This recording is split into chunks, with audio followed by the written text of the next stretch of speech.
রাগ নিয়ন্ত্রণের জন্য ইসলামে কোন উপায় বা সিস্টেম আছে কি? অ্যাজ লাইক অ্যাঙ্গার ম্যানেজমেন্ট এর মতো রাগ নিয়ন্ত্রণের জন্য ইসলামের উপায় হচ্ছে একটাই, বড় একটা রাসূলুল্লাহ সাল্লাল্লাহু আলাইহি ওয়াসাল্লামের হাদিসটাকে স্মরণ করা। রাসূল 3 বার বলছে লা তাগদাব লা তাগদাব লা তাগদাব। আর রাসূলুল্লাহ রাগ উঠলে কি করতে হবে? উঠা থেকে বসে যেতে হবে, বসা থেকে শুয়ে যেতে হবে। বুঝতে হবে না, মানে যে অবস্থা আছে অবস্থা পরিবর্তন করতে হবে।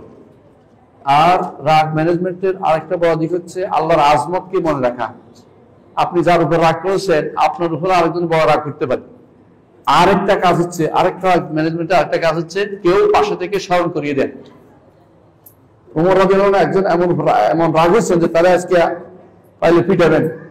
একজন পাশ থেকে বলে দিন ওয়াল আফিনা আনিন নাস, মানুষকে ক্ষমাকারী, আল্লাহ তাআলা তাদের ক্ষমা করে দিবেন। একটু বলতেছে ওরা কিছু বলেন। ওমর রাদিয়াল্লাহু আনহু একদম চুপসে গেছেন যে আমার এখন আর রাগ দেখানো উচিত নয়।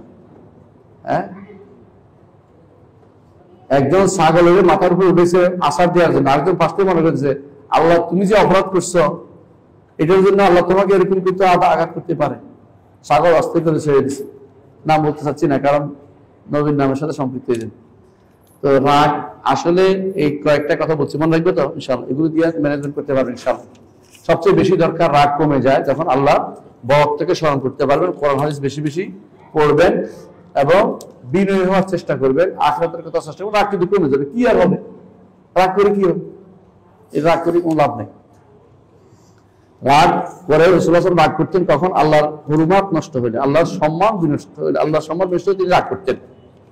আল্লাহর শরীয়ত নষ্ট হলে রাগ করতেন।